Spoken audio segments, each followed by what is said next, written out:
How are you? So good to see you guys. Nice to meet you. Very nice to meet you. Thank you so much for taking the time to be out here. Yeah, really appreciate you. Let's begin with Medicare for All, because that is one of the most important issues in this race. I went to medical school, and I've spent a lot of time thinking about this system. Wrote a whole book on it. And ultimately realized that the biggest challenge is not making the math work. The biggest challenge is not architecting the system. The biggest challenge is creating the political will to get there. I want you to imagine that next to your insurance card, you had another card. And that card was your Medicare card. It came to you the day you were born. And it didn't matter if you turned 26 or get married or get divorced or get a job or lose a job, that you could get healthcare with it. That's what Medicare for All is. My uncle, he had a precarious healthcare situation, and he put off getting treatment for a while, and he ended up passing away from stomach cancer. I just think that really goes to show how far gone the system stands as it is right now. Most people just put off having to do anything because the financial burden of actually getting the healthcare you need is more anxiety provoking than the possibility of being very sick. Now, the current system that we live under allows all of the corporations who make money off of our healthcare system to spend money to elect people who will then turn around and protect the industry. And they've, in effect, manufactured a bipartisan consensus that tells us we can't have guaranteed healthcare through Medicare for All. This is the question I always get. But doctor, how are you gonna pay for it? Just remember, we already pay for it.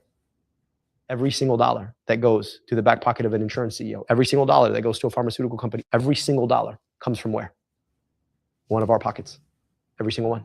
And because you don't have to worry about that health insurance CEO's exorbitant salary, now all of a sudden the overhead off that system goes down. That's the vision of Medicare for All. We could have it if we actually were willing to fight for it. My name is Lena Saad. I'm a clinical pharmacist. There's one patient that was not able to afford her oral therapy at the time, and we relied on giving her samples that we would get from drug companies, and I would literally take it and drive it to her on my way home. So how can we incorporate the pharmaceutical aspect into Medicare for All as well? So one of the most important things we could do is negotiate prescription drug prices. Medicare becomes the buyer of all prescription drugs on behalf of all of us. And so it can use its power purchasing on behalf of the 350 million people in this country to start bringing those rates down. Here's the other crazy thing about pharma. Almost every pharmaceutical that has come to market in the last decade has had its roots in NIH-funded research. You know who paid for that? We did. Then some private company comes and buys the rights to this thing. Then they get to sell it back to the taxpayer at a ridiculous rate. I mean, that's insane to me. My mom's from Canada originally, and it seems like the motive there is to keep the people healthy. So what we really want is prevention. I'll be honest with you. I actually agree with Maha on a lot of things. Most people are like, wait, what? They're right about a lot of the problems. The solutions are batshit crazy, but they're right about a lot of the problems. I think we need to stop selling huge amounts of ultra-processed foods in ways that have us subsidizing them via a whole bunch of programs, when what we really want is people to be eating healthy foods in the first place, right? Like in our current system, let's be clear, a lot of people make a lot of money off of people getting sick. I've been working for Ford Motor Company for 31 years now. I've had it nice being a UAW member that I've had health insurance my entire career. I find myself as a parent of a child with autism. I'm coming towards the end of my career. So that's one of my biggest fears, where the care will be in place for him. I typically hold more libertarian views on something like this. So would we be doing like a single payer system? It would be single payer. And what I want is that the government basically guarantees your health insurance. And that allows the healthcare providers to go out and say, look, if I can provide a better service, then I should win more patients. But it shouldn't be that your health insurance says, no, here's who's in network and here's who's out of network. So you're going to go here and you're going to like it. And I think there's a couple of pieces that we need to institutionalize. Number one, the governance of this system can't just change on a dime because you have a new president, right? And so the governance would have to live somewhere similar to the kind that we offer in the Fed, right? So the governance would have to sit under but separate from the executive branch in a certain way. We're the richest, most powerful country in the history of the world. And, we fight wars for no reason. But whenever we talk about providing healthcare, everyone's like, well, I don't know if we could do it. Well, it's a choice. These are policy choices. I would rather not spend $1 trillion on war. I'd rather spend that money on healthcare and schools. And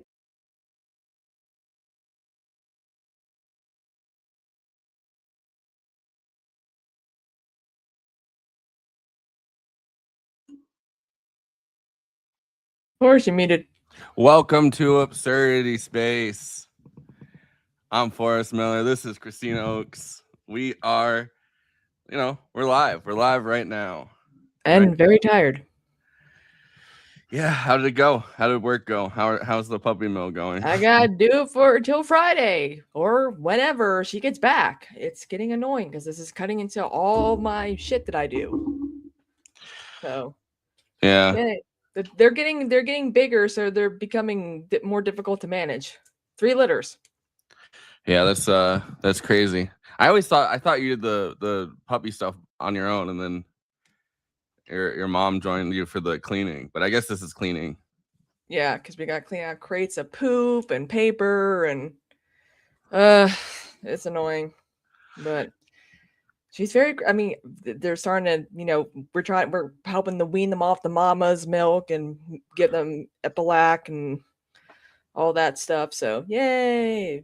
We might have to start giving them shots. I'm like, I ain't doing that. Yeah. I don't know the first thing about doing that. Yeah, you got to do it. There's one puppy that hasn't, because they're Jack Russells. He hasn't gotten any of his spots or coloring yet, so he's like all white, and he's grown very attached to me, and he's gotten chunky. I'm like, I'm keeping this one. You should. I mean, they're not going to notice. They've got if it's 3 litters. Yeah. That's why I don't understand. I'm like, if you're gonna be a dog breeder or any breeder, you should be doing like 1 litter at a time. Yeah. Wait till all of your puppies are sold. Keep a few for breeding new litters in the future. And yeah, we did Titanic last night. We did. Oh, I had a video that I was looking for that I couldn't find last night. There was a Lindsey Graham thing, and I finally found it. When Trump goes knock knock, still gay. No, that video is funny, but no, there's it's like there's something so bizarre about this. It's like this is from when he was still alive, but he was celebrating the start of the obviously he wouldn't be doing this if he was dead. Well, you know what? Iran's like, we outlived Lindsey Graham. This is him celebrating the Iran war at the start, and I just found this. It starts at like, I don't know. It's like feels like The Office about this. It's kind of incredible. Yeah. The way it's knocked out now. Their missile count is going way down. Look what we've done here. I almost cried. Yeah. I mean, like, how long have we been pushing this? Well, I mean, you've been pushing this for years, right? Right. It's here. I talked to Trump this morning. Oh, he's Jack. Yeah. It's the best thing I've ever done. He loves blowing stuff up. So, there are a lot of people inside didn't want to do it. So I had my challenges. But President Trump, when he gets into the zone, he listens, he asks good questions, no tweeting. He has done nothing. He hadn't tweeted much at all. No drama. He's been a great wartime president. I said last night that Trump and Bibi are like Roosevelt and Churchill. I mean, they're the right 2 guys to confront this evil.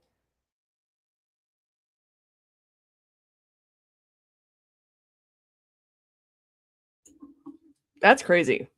This is the best thing Trump's ever did. We got inflation. We got high gas prices. What the hell, dude? He talks about it like I don't know. He's just like getting real worked up about it. But he talks about Trump like he's like a child or something. He's like, when he gets in the zone, no tweeting now. He hasn't been tweeting much at all.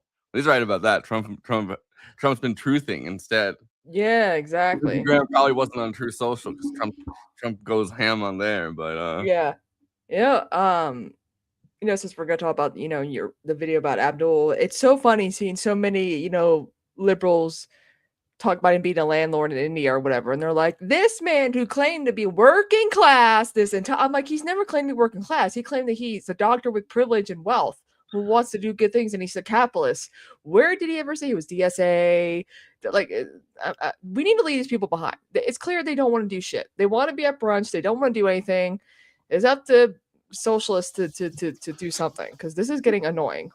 Yeah, but I mean, I don't think a lot of the people that are on Twitter, like, I don't think Twitter is representative of like any form of the general population. Like, well, I mean, we're getting there, considering this one black Twitter user went after James Talarico, was like, can you please disavow this one Twitter user? And it's like, oh God, please don't do that. Don't do that. I'm just saying, like, I don't think, like, I don't know, like, I think a lot of these people are either influencers, want to be influencers, have some kind of stake in stuff or have some kind of stake in the political system staying the same because they're either people involved in politics. Like, the one thing about Twitter that always kind of blew my mind was that, like, journalists are really overrepresented on there. So it's basically journalists talking to journalists and then making a story out of stuff that happened on Twitter, or journalists talking to politicians and political consultants. And it's like, it's a giant feedback loop, because Twitter never even, and I mean, I think it's way lower than this at this point, but the most users Twitter ever had was like 20% of the population. And it's like the most engaged a lot of the times. And now bots have overtaken people on Twitter now. Yeah. But it's like, I don't know. It just always felt like this like elite political feedback loop to me, where people are making these conversations. I mean, obviously, like, there's normal people on there too, but it's just getting to the point where internet is becoming real life. And I'm like, I don't want this shit going anywhere else and just stays on Twitter. It's like when people who hate Hassan Piker, go to him in person and say, yo, you shot your dog, fuck you, da da da da. You I don't think the internet is becoming real life. I think we're just on the internet too much.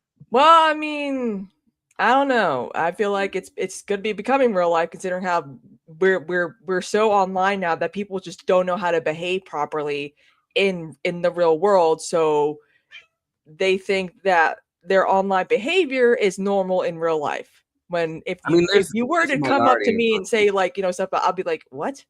I think there's a minority of those people, but I don't think that it's even that. I think people are like becoming desocialized, but I don't think it's just online that it's done that. Like, a lot of people are desocialized, like they didn't really talk to people for 2 years. Yeah, the Fauci thing is crazy because of people forget, like, they're like, look at all he did. Look at these people that were suffering. I'm like, yeah, for like a few months. I'm like, seeing people completely covered in plastic, I'm like, this was like in March of 2020, people. We didn't know anything about COVID. Like, who cares that you didn't get your hair done for 2 weeks? Who cares? I don't know. Fauci's like an 85-year-old man.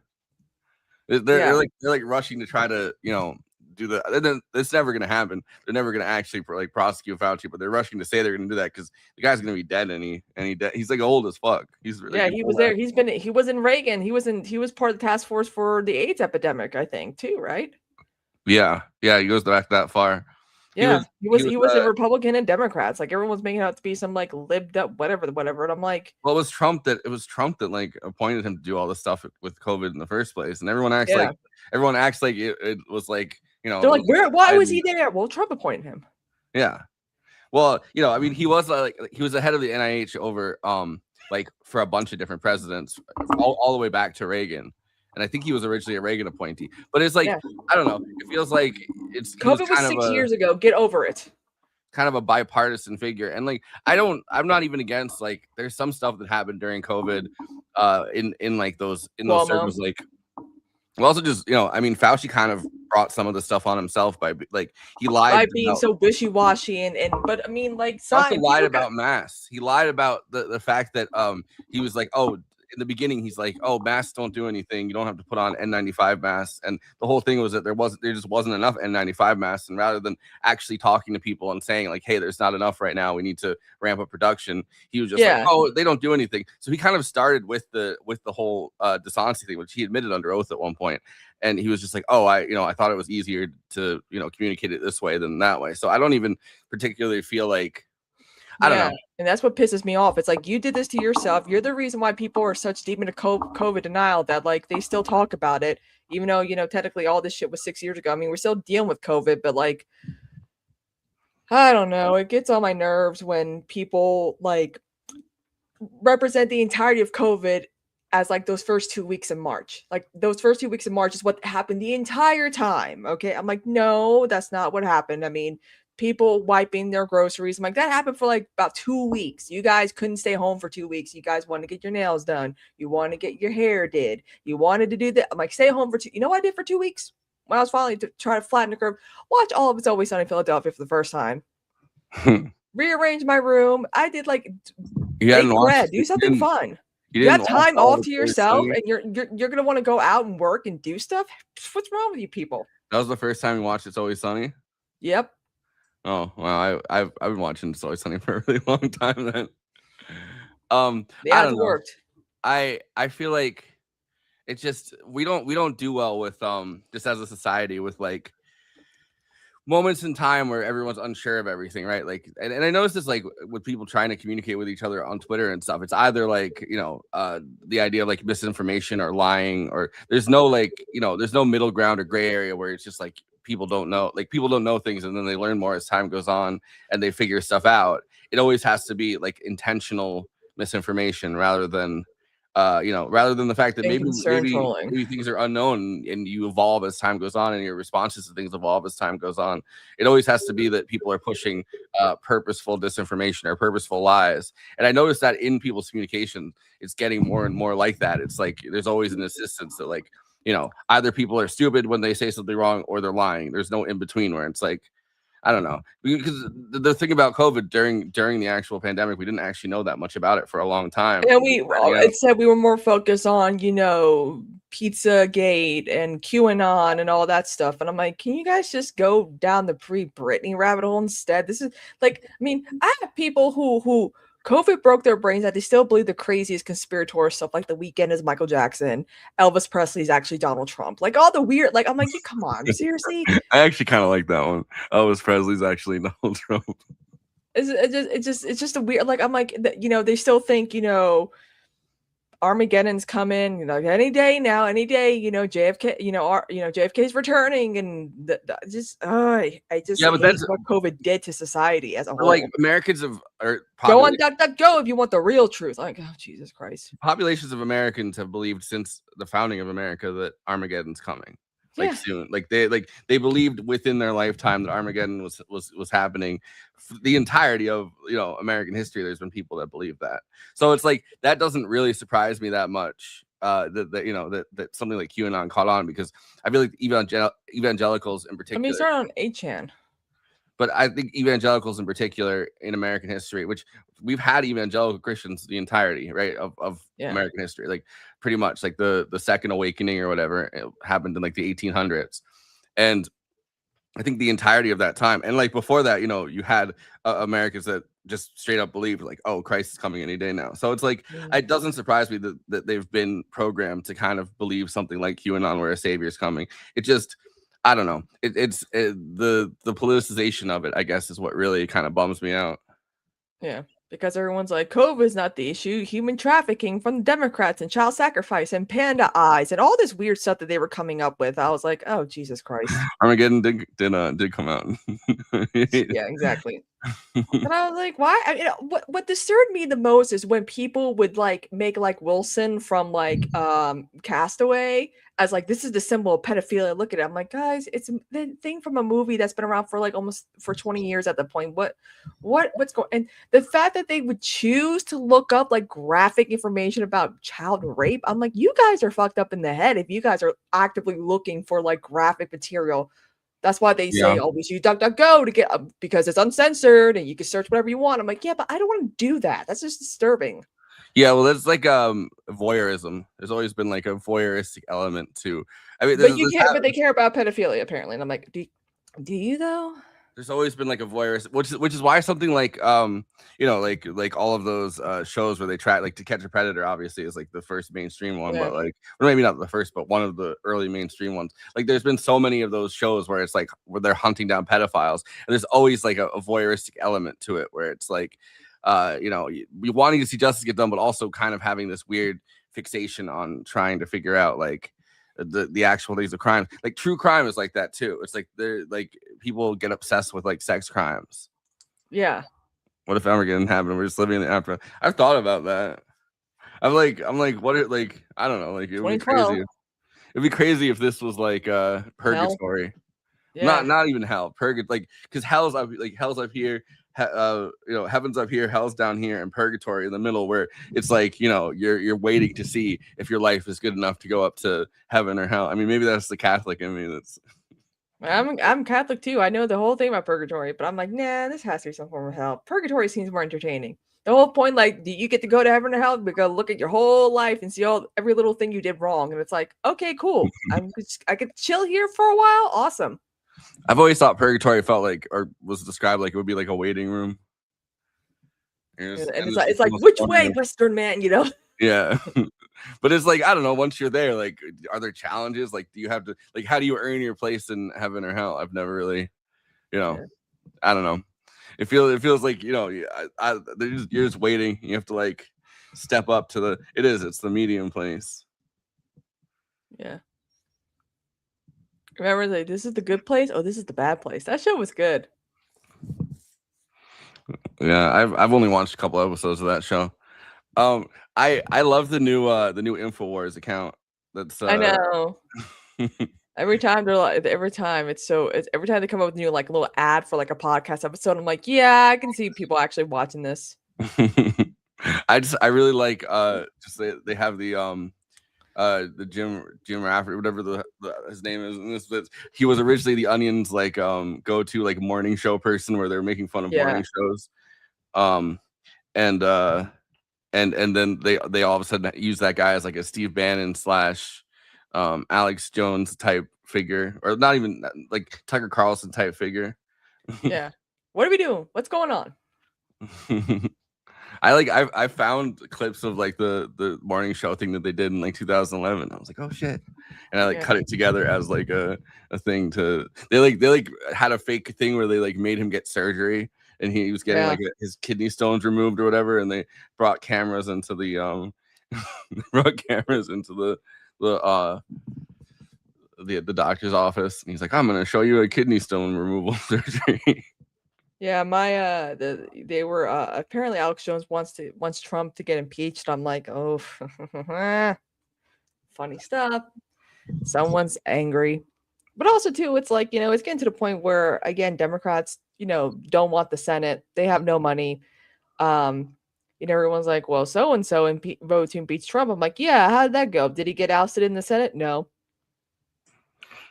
By the way, when I'm talking about the, I don't know, like content / like voyeurism of the thing, I'm not talking about the I'm not talking about doing something in real life. I'm talking about using that as content, as grist for like a content mill. People are fixated on the content part of that and making money off of the content part of that and consuming the content part of that as a form of voyeurism, I think. Yeah. It's nothing to do with the actual like justice system.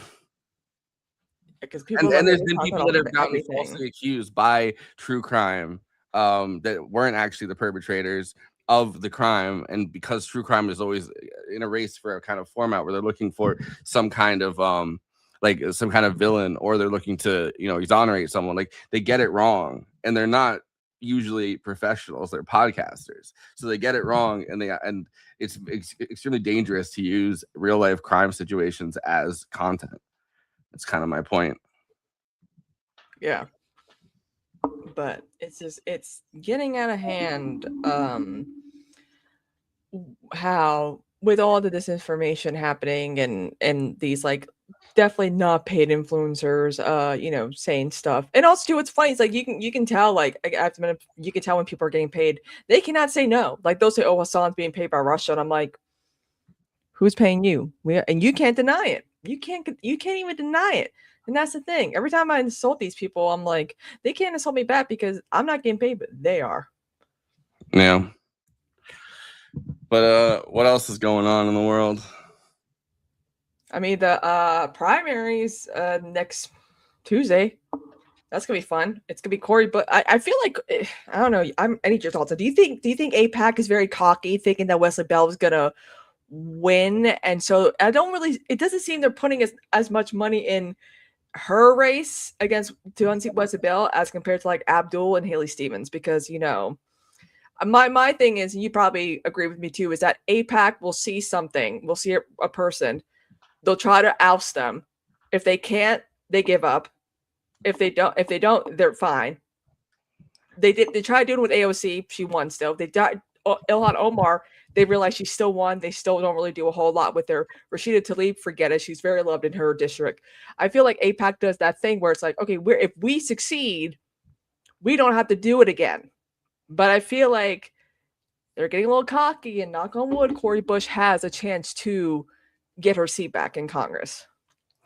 Yeah, I mean, I think that there's only so many resources that even AIPAC can kind of distribute into races. So they have to, they pump a lot of money into show races, especially because they only really started doing this in 2018. Before that, they would route people's money. They would bundle them. They would have like bundles of donors, or they would route people's money through other PACs. But they only really started getting their own PAC in 2018. So they're like pretty new at this. And especially the NRA no longer being like the #1 super PAC in the country, because their own financial issues and interpersonal politics, and also they're spending money elsewhere in the world to try to lax gun laws in places that have very strict gun laws. So now AIPAC's like, we're #1.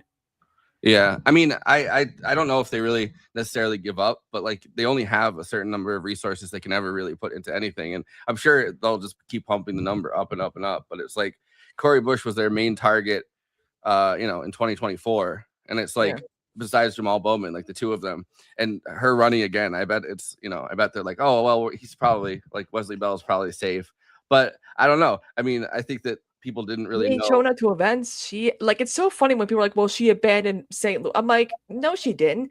I mean, the eviction moratorium during COVID, like everyone's like, oh, she was like a celebrity act. I'm like, she was an activist. She was an activist for Black Lives Matter, who was living in her car until she ran. That whole documentary with her, AOC, Apology, Swearingen, and I think Alina Presley, they're all documentaries on Netflix. Yeah, and then I think AOC was the only one that won, right? In that time. No, Cori Bush won too. Oh. Yeah, that people forget that she's been in office for a while. I think it's called Knock Down the House or something. Paula Jean was very bitter about her loss. Wait, she got elected in 2020, Cori Bush. Oh, she did. Oh, yeah. Okay. Yeah, I think she wasn't in that long. So she hasn't been in that long. She was only 2 years after AOC. Yeah. Knocked Down the House 2019. Damn, that movie came out like quite a while ago. Now I forget which ones are the. I know it was Cori Bush was in it. Oh, AOC, Amy Valea. I don't remember her. Oh, I remember. I vaguely remember her. And Paula Jean. Yeah, she was definitely very, very bitter about her loss. I remember when she just said something about ketchup packets, and everyone was just calling her ketchup packets. Yeah. But I feel like, knock on wood, Cori Bush has got this, because I feel like, AIPAC thinks they could just do a one and done. I feel like they do internal research and realize for some people like AOC, and they can't try to oust. They can't put money because they're very popular in their districts. But with Cori Bush, they knew it was right after, October 7th, the animosity towards Israel wasn't as strong as it is now. And so for her, basically making, Wesley Bell puts Israel first. He doesn't put St. Louis first, because what has he done? I can't think of anything that he's done. Did you see his career? He was terrible. He wouldn't prosecute cops. He was prosecuting Black Lives Matter protesters. He was a Republican, helping Republicans. Like, do you see his recent ad? Yeah. But yeah, I mean, where he's like, I'm a fighter. I still don't know what he was fighting for. Her seat didn't get stolen by redistricting, as far as I remember. It was just that he was able to just flood the zone with so much money, and because she was progressive and she wasn't taking corporate PAC money and she wasn't taking AIPAC money and she wasn't taking anything like that. And they were talking about how she betrayed Biden and didn't vote. I'm like, but here's the thing though. You could argue Manchin and Cinema messed up that important, Build Back Better bill anyway. There's other members of the squad who didn't vote in favor of that bill too. Why aren't they getting attacked? Only her.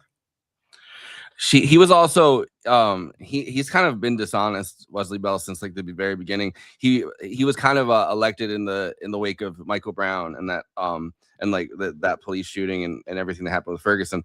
And he was basically saying he had a bunch of activists. He was running for district attorney at the time, and he had a bunch of activists that got involved in his campaign because he promised them that he was going to go after the cop that killed Michael Brown and prosecute him, and he did not.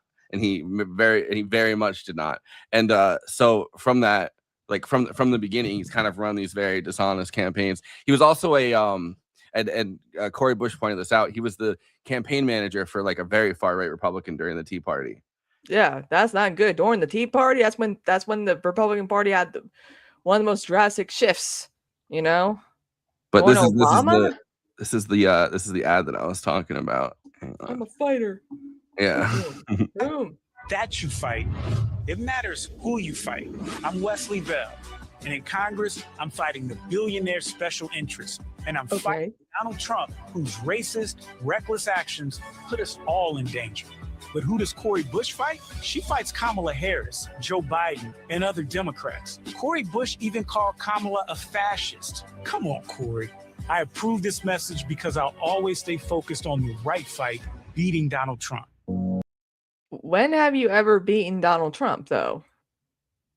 I can't even name anything he's done while he's been, and like, you know, It's like Haley Stevens, you know, the whole thing, like, oh, she worked for like an Obama committee like almost 20 years ago. That's all she's got, you know, like. I mean, I think that if she was running on stuff, that actually would probably be very powerful because she had worked on, you know, the auto rescue. Yeah. And I think brag about that. She can't even really brag about that. But well, that is what she's bragged about. But that's what happened, you know, like literally almost 20 years ago. She was on that committee, the auto rescue committee. But she used the same clip where she was running against Andy Levin at the time, you know, like, and he was a rabbi. You know, he had been a rabbi and he was like a local rabbi for like a long time. But he, you know, had criticized. He wasn't even like, I think he was a liberal Zionist. He wasn't even anti-Zionist or like, you know, explicitly pro-Palestine. But this is obviously, you know, it was before October 7th. So these kinds of things didn't resonate as much. And AIPAC flooded the zone with like a whole lot of money that time too, on behalf of the non-Jewish candidate that was not a rabbi. You know, like it's kind of crazy.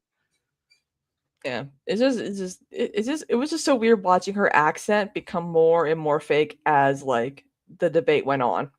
Yeah, there's a few of those. You could tell she's faking it because the way she's like purposely moving like her mouth, her jaw, and all that. I was like, yeah, I know when people are putting on a fake accent, they really like. There's you know, one of my favorite Republican guys because they're just so exasperatingly kind of over the top. Senator John Kennedy. That Foghorn Leghorn. He wants to put on that accent to sound like he's actually from Louisiana. Well, yeah, I think he's from Virginia, I think, but his whole deal is that like he was like a Rhodes Scholar that went to Oxford and got 2 degrees. He got 2 separate doctorates, I think, in law from Oxford, but he pretends to just be like an idiot Southern bumpkin every single time, and it's like that's not who you are, and he does the fake accent. Yeah. This is what I said this last night. I see it. Or the other what he says. I have it as a sound alert on my Twitch channel, Josh. Where have you been? Josh doesn't know anything that's going on. Anyway.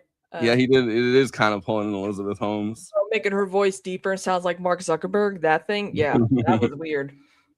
But but Hillary Clinton did it too because you know she's from Illinois. You know, lived in Arkansas because you know that's where I guess she met Bill Clinton or whatever. Was handed a Senate seat in New York. But when she came to South Carolina, she's like, I may not be the youngest candidate in this race, but I've been coloring my hair for years. And I was like, yeah, she also said, I'm in no ways tired. I was like, what are you doing? Don't do that. Like AOC kind of did that in Memphis recently. I'm like, why? I'm like, that's like Bernie Sanders suppressing his Brooklyn accent, like his old school. Like, no. She's like, I think Hillary Clinton was talking to like a church, and she's like, I'm in no ways tired. And it's This like, is so stupid. I hate when candidates do that. You're traveling around. Can you imagine AOC putting on like the fakest she Southern did accent? recently did in Memphis. Oh yeah, that's right. She had a fake accent. Well, I don't know. But I mean, I always wonder like how much of that in some cases is like somebody kind of just being in a place and kind of taking on like that kind of You preacher gotta be there accent. for a long time though to I'm adapt saying, that like, accent. Extraneously, like I lived down here my whole life, and people are like, "Where's your accent at?" And I'm like, "I tried very hard." Because even when I do a fake one, they're like, "Christina, you suck at doing a Southern accent." I'm like, "Yeah, and I lived here my whole life." it's like it's not even a And I Southern feel like when I accent. move back up, people up north are like, "Whoa, your accent's very Southern." It's not even like a Southern accent they try to do. It's like the black preacher accent or something. Like it's very weird. Oh, It's like yeah. Yeah, and it's like a lot of candidates try to do that, and it'd be like a person that's Yeah, they kind of do to get the black vote, and I'm like, please don't do that. Remember when Hillary Clinton pulled hot sauce out of her bag? Yeah. They're like, "What do you carry around in your bag?" And she's like, "Hot sauce." And she was talking to Charlemagne the God, and he's like, "What the fuck?" Yeah, he's like, "Yeah, right." And everyone's like, "Well, actually, she does because she casually, takes a few sips of it." I'm like, "Shut up." Takes a few sips. Kamala was on. I think she was on the Breakfast Club saying like, "I smoked weed listening to Snoop Dogg," and everyone's like, "You were not in college in 1992. What are you talking about?" You know what? Well, I think because I think she went to college. You were in college in the 80s. Yeah. No, there was. Do you see that clip that was going viral on Twitter? That's like the guy puts hot sauce in his eye. Yeah. That Hillary Clinton should have done that. Yeah. Prove it.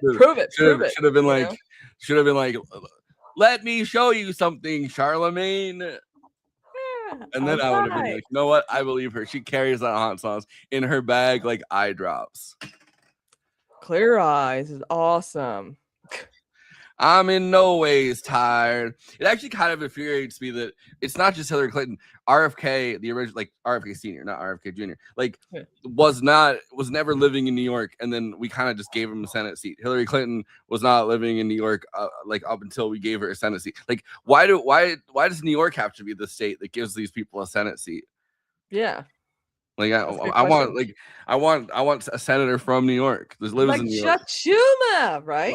Well, Chuck Schumer better not give his Senate seat to like I don't know who's the next Kamala Harris. Yeah, the senator from New York, Kamala Harris. Yeah, that's like carpetbagging. That's like I'm like yeah.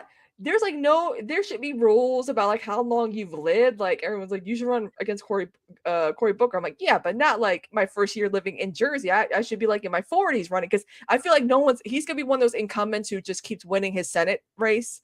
No one wants to go up against him. It's fine. But like I can't just what do I know about New Jersey besides, pork roll, Jersey's real. Accent. Well, Pete Buttigieg is one of the ones that tried to do like an Obama accent pretty much, didn't he? Yeah. Like they all do it. Abdul kind of does it. Josh Shapiro. Yeah, but he got the cadence, he's got the tone and everything. I'm like, oh God, no, you're not. I like Abdul Said, but he kind of does do the Obama voice sometimes when he's talking. And I'm like, I like that ad with his grandparents who do like the eye-catching scary Fox News. Where does Abdul Sayed come from? Oh, where his grandparents? We can tell him. I forgot. Is his mother white? Because his grandparents are white. No, I think his parents are both Egyptian, if I remember correctly. Oh. They're like, but they both are like, they came from Egypt. I think they like met at Cairo University or something, if I remember. Romantic. Yeah. And then they came here because obviously, like, it's way better to get an engineering job in Detroit. At least. Who do you think Forrest is? Michael Brooks? Let me be clear. Imagine if I came out and I was like, "Welcome to movie night extravaganza." I think it's funny. There's that one white dude who does a good Obama voice. Like everyone's like, if you get the folks, it's like, whoa. Like even Hassan was like, "Is this like black voice? What is this? Is this appropriate for like a?" I was like, "Oh damn!" And he was doing the whole like, "Here's how I do it." I'm like, "Yeah, I can't get it. I can't get it." I think I don't know what the guy's name is, but like Hassan talked about him, And he did the whole he did all the Obama, doing like an Obama speech, and then he was about to get interrupted. He's like, "Let me finish," and I was like, "Oh, yeah, that's him. Yep, that's I guess Obama." it's just his dad that was from Alexandria, Egypt, but yeah. But I remembered reading that his parents had but no, his parents are both I think Egyptian. I'm not mistaken, but it's I don't know. Yeah, both parents are Egyptian, but it's people in Egypt though have pretty different looks. You know what I mean? Different skin tones and different Yeah. shades. And it's a pretty diverse. I mean, just historically, it's been a pretty diverse place. There's been a lot of Greek influence. There's been a lot of North African influence, and then people have immigrated from other parts of Africa. Egypt is such a kind of interesting place because it's in the Arab world, but it's also it's in the African African continent. But then it's also kind of throughout history has been a lot of Greek influences come through there at various times. I mean, people talk about the stuff with Cleopatra, she was Greek. Hellenistic, I guess is the word for it. Dude, speaking of whatever, everyone's, I guess there's a new wave of people learning that I'm really important guy was the white guy in the Pretty Fly for a White Guy music video. I remember learning that the first time, I don't know, a couple years. I never even heard of that guy, but people clip I don't watch streams, I only see stuff on Twitter, and it's it was just right when I think October 7th happened. That guy was everywhere for a little bit. Yeah, because he's like, my family members served in the IDF. They can't say no. I'm like, yeah, you can. You get a slap on the wrist for it. What the hell? Even I called him out on it. I was like, what the dude? Come on. I'm kind of offended. They should have gotten a non-Jewish white guy to be the I'm pretty fly for a white guy. Yeah. Jews are white, but I mean, I feel they should have found an Anglo guy, Yeah. Anglo we can't even, we can't. Well, I mean, I'm Italian, so I guess I'm on the same outskirts as Jews. But white guys in America can't even be in the "I'm pretty fly for a white guy." Yeah, exactly. Real white representation, no more. Even in 1990, whatever. Key and Peele are in white and nerdy. I forgot about that. Right after Mad TV and all that. Yeah, they pull up in the car while he's mowing. He's mowing his front lawn. Also, shout out to Weird Al. He's cool. He's anti-genocide. He was not anti-AI. He ain't taking money from Saudi Arabia. He's so cool. I love it. Don't let Zoran know you could do a great Idi Amin. It was scare him out of the city. Yeah. His dad was one of the Indian Ugandans that was kicked out by Idi Amin and then had to move back to Uganda again after a few years when they did the Ugandan genocide in the 70s. Yeah. Yeah. So don't let the mayor know. Yeah. Isn't it kind of weird that people are fear-mongering about the government-owned grocery stores when I'm commissaries exist? Yeah, I mean, I don't that's one of the, in my opinion, of all the policies that Zoran had during the primaries and stuff. I've always felt that was the weakest one. It just feels that's a lot of money for something that's experimental. But I'm not against it. I just feel surprised. I mean, that's the reason why they're so mad at him. They're he's doing stuff that we say we can't do, and he's proven that we can do stuff, but we don't want to do it because, whatever. But it's just so funny. I'm and everyone's how can you do that? I'm guys, commissaries exist on military bases. Yeah, well, there's also just been multiple cities that, I mean, it's kind of unfortunate. Other countries do it too. Well, Chicago has city-owned grocery stores, but they're closing right now, I guess, because Chicago's kind of out of money. But there's been a few cities that have quietly kind of done stuff like that. But I don't know. It's unfortunate. There's a story that broke. Brandon Johnson's closing down the last of Chicago's experiment in city-owned grocery stores this week. It's oh man, this is the worst time. It's been an utter failure for Chicago. Yeah. I don't know. I feel like New York City is the better experiment to do all that though. I was stuck at Midway Airport for 2 hours. You blamed him? Month. And I saw, but I saw his picture on the thing, and I was damn you, Brandon Johnson. Yeah, I was let's go, Brandon. It's not even, but Midway was fine. It's LaGuardia that I've had problems with every time. LaGuardia. Damn you, LaGuardia.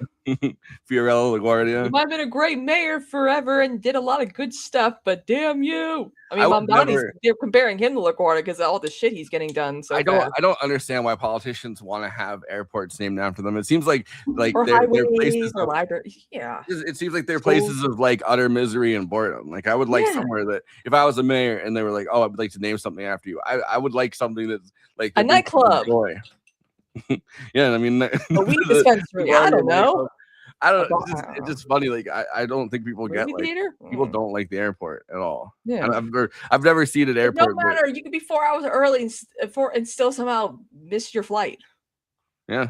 Well, like Dan was like, I'm fine. We're gonna leave like 20 minutes before my flight leaves, and I'm like, are you sure that's a good idea? And then he ended up missing his flight. Well, yeah, I mean that's he did something stupid. Yeah, that's just how he operates. He's not someone who is prepared and organized and thinks ahead. Peace and love. But like I was like, shouldn't you have been packing last night?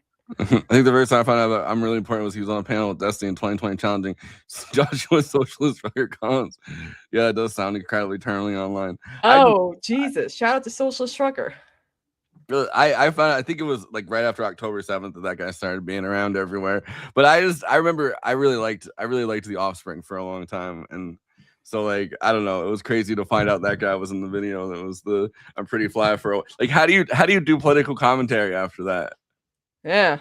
You're like the whole point of the video is that like you're nerdy, you're white, and everyone kind of hates you, and you think you're cool, and you think you're a black guy, and it's like that guy's like, guess what? I'm doing serious political commentary. It's like, shut up, you're not fly for a white guy. Oh man, that's funny though. When I was like, what? Well, but one of them's dead. That's the one I'm voting for. Yeah. That's the only Beastie Boys song that's played on the radio is "Fight for Your Right to Party." Gotta fight for your right to party. I feel like they play that made fun of frat culture, and they're like, "This is our song. This is our anthem," and they're like, "Fuck, man." I feel like they play "No Sleep Till Brooklyn" on the radio sometimes. Brass Monkey they play on the radio sometimes. But I don't know. I love a good Brass Monkey. Like I like taking the like when they used to have glass 40s, not this plastic bullshit. I like taking the 40 and shaking it up and putting orange juice in it. And then I don't know, those were like delicious. So like but I found out about those from the song Brass Monkey. And like I would bring those over to my friend's house and be like, it's Brass Monkey night, baby. Yeah. Did you made every 40 plastic, and now it's yeah. Sabotage too. Sabotage gets played on the radio. Yeah. Did you see I love More Perfect Union because they're always doing these deep dives into stuff like, you know how like all of our food tastes the same when we go out to eat or whatever, if we could afford to go out to eat, because like, you know, Cisco has like all the food, owns all the food distributing and all that. Well, they were interviewing someone who actually gets everything locally sourced, and she's like, you know, if I were to get like the sourdough bread from like a company from Cisco and not make it homemade, you know, they would notice a difference. Like she makes everything from scratch for her breakfast brunch restaurant, and I'm like, it's getting harder for a lot of local you know, restaurants. Yeah, I feel like a lot of places say they're locally sourced, and it's like, and they're not. You could tell when something's like, yeah, I've had this from like Applebee's or Chili's or whatever. But I mean, I swear those Nashville hot mozzarella sticks from Chili's slap though. But like you can tell like, oh, these are all the same jalapeno poppers I've eaten at every other restaurant. Yeah. Well, and a lot of those things, when it's specifically something like jalapeno poppers or like mozzarella sticks or like stuff like that, they always get them frozen a lot of times, and they just throw them in like the fryer. Frozen, and they just fry it. Yeah, so that makes sense why they kind of taste the same everywhere. Yeah. How can you make mozzarella sticks any different? Like, you know what I'm saying? Like, unless you put like something in like a flavor of you know, on the breading or whatever, you know? Yeah. I mean, I don't know. There's a lot of places that are pretty pretentious that would claim that they do something different with something like mozzarella sticks. So I feel like that's a big thing now. It's like we do our own like locally sourced cheese and the mozzarella sticks, and it's like, I don't know, man. Yeah. And then another one was about data center alley in Virginia, where there was like a bit of like a blackout throughout the country on the 24th. And this guy has a device that you can plug in that kind of monitors like electricity, and like if there's like a hiccup or whatever, it reports it or whatever. I'm like, oh, because everyone's like, well, data centers are supposed to run on their own electricity. I'm like, okay, but we don't have the infrastructure to have these things built. They're Yeah, I still don't really get how relying you. on the electrical grid regardless. And Yeah, I again, don't get how you would do that outside of the already existing electrical grid, which means that they tax the electrical grid, which means obviously, I mean, around the country, rates are already going up. yeah. My electric bill's like $300 for 1 month. My electric company, I've talked about this before, but my electric company used to be publicly owned, and they got sold to Privatized. to like a Qatari / Canadian company or something. Yeah. And so they got privatized, and then they started out of nowhere pretty much like raising rates, but not telling people how much, like not actually like 20% or what, you know. Well, just like I had friends that got $3,000 electric bill because they just assumed like they're not going to actually contest it, but they did it to like everybody. So all of a sudden, people had to go to like court, and they had to sit through these hearings, and it became a big scandal because, they're still kind of doing parts of it where it's like, you know, the company was just suddenly charging people like $3,000 when their electric bill was like $150 the day before or whatever the month before, out of nowhere, plus raising rates. Like, and then after all of that, the CEOs and the executives of this company gave themselves bonuses during that year, where it's like they're already going through these massive hearings, and they're like, oh, it's just our computer system's doing it, it's not us. But then you go to contest it, and it's like a whole thing to try to get your electric bill to go back down. Yeah, because a lot of people are like, well, AI is killing us, and I'm like, because they have it all figured out. Their data centers aren't absorbing electricity, they're providing electricity, they're not using up water, they have the infrastructure, and they had it all figured out. Meanwhile, we're just rushing into this without actually doing the research, and of course everyone is suffering because people are like, they're thinking that it's like fracking, where people are lying about like what's going on in their backyards, in their homes. Remember how like a lot of people were saying like, you know, my water is like, you know, I turn on the faucet, I can light up and something lights up or whatever. Or but remember when Obama drank the Flint water? Yeah. Ugh. That was insane. Yeah, I'm like, no, don't do that. Or like, you know, because a lot of people are like, you know, it's so loud, and I'm experiencing blackouts throughout the day, and the water pressure sucks. That's not fake. I'm documenting this. This is my experience. Yet people think I'm lying about this. It's because we have a data center that's in our backyard now. The whole neighborhood, the whole community suffering. No, it's not that. Do you think Obama will one day like get some kind of weird cancer because he drank the Flint water? Wouldn't that be hilarious? I'd be like, bro, that's crazy. You did that to yourself for trying to sabotage Bernie in 2020. He'd still be trying to claim that like, I don't know. He'd still be trying to claim that like, oh, it's some kind of other cancer, and it's like, I don't know, man. Yeah. New Hampshire does have government run liquor stores. Nice. New Hampshire's only allowed to have government run liquor stores. They have like these weird laws about liquor in New Hampshire. Stuff from local Amish store because they have good cheese selection, better than the others, while being very aware that many Amish are known to repackage food and resell it as local and organic. Wow, Amish people who make their own butter and bread from scratch are lying to us? Who would have thought?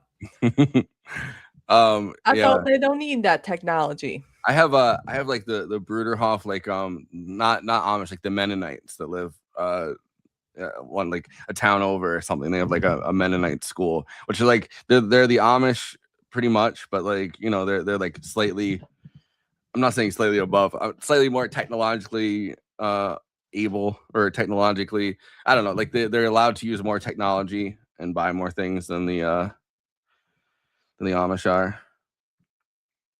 Yeah. So I like, there's a community of men, like the girls from that school went to our high school, or like from that community went to our high school for classes. So I remember seeing them. They like make their own clothes and stuff. Yeah, we're living in Amish paradise. I think Amish and Mennonites don't like each other. Yeah. And there's like, because I was reading something where I was reading about like Amish people, and there was something that happened in a town where there was like gang activity. It was like Amish gangs. There was a crime that happened, and it was like, can you imagine Amish gangs? But the Amish blamed. I think it was a lot of like drunk and disorderly teens that were running around at the time. Because this is when someone on Twitter was like, someone on Twitter said you don't see gangs of drunken Amish running around. It's like, no, actually you do. And there's been Amish meth dealers too that have gotten in trouble for that. But there's this community where they had a gang of roving teenagers that were like, and the Amish said that they were Mennonites, and the Mennonites said that they were Amish. Huh. They were blaming it on each other. It's like, there was another place that had a bar, because you're technically allowed, I think, to get drunk as an Amish person, kind of, but like they frown on it. And there was a back door into this bar in a community, and the Amish were calling it the Mennonite door, and the Mennonites were calling it the Amish door to like try to blame the other ones for the so weird. like, but if you see them, you can't really. I mean, I'm sure there's like some noticeable differences, but Amish are far more like conservative about things than the Mennonites are. Yeah. Yeah, the rules. Yeah, I mean, it's not like, it's not like a hard and fast rule kind of thing, but I think Mennonites are usually just able to be more technologically advanced than the Amish are, because it's like, the Amish are like a very specific. The Amish are Mennonite, but they're like a very specific sect of the Mennonite, really like sect, Yeah. But yeah, we can we can call it because you're tired, and it's not actually that eventful of a week when you really think about it. Besides besides Lindsey Graham getting out of his casket and dancing around and going, yeah, wait, we can do more war. We can do more war. And then Trump goes, get back in, Lindsey, and slams the door. He's Trump opens the casket and lets zombie Lindsey Graham like devour a bunch of Iranian children. Oh boy. He's like, I have a secret weapon. Yeah, so we're starting our Batman Christopher Nolan watch through of the Christopher Nolan Batman movie. I think in order to do a group chat with Gus, we're gonna have to do Discord for that. Okay. All right, we can do that. Oh, on the schedule, just don't forget to write which guests we have, because I got to send that schedule to Chris so he can make the old artwork for it. But yeah, so we're doing the Batman movies next Monday, and then I think on Tuesday, the space during our normal movie night extravaganza time is going to be watching the Cori Bush Wesley Bell primary. I think there's a bunch of other and Abdul as well. Abdul's is the same day. Yeah, that's crazy. So it's probably good that we're not checking the thing every 5 seconds while the show is going. Yeah, on. especially because then Gus is also does politics, so Conan would be like this the whole time. Yeah. Like, oh, in this case, Batman began, and so did Abdul Al-Sayed getting the small lead in the primary. Yeah. But yeah, so we're doing the Dark Knight a week after that with Freddie. Excited to meet via podcasting Freddie, because I know him from Twitter. Like, we talk on Twitter all the time. And then I think that's what we have going on. Oh, we also have on the Silver Globe, not under the Silver Globe, on the Silver Globe with Renee. I think it's gonna be not this Saturday, but next Saturday on the 8th. So look out for that as well. Yeah, I guess that's it. Thanks for joining Absurdity Space. Bye.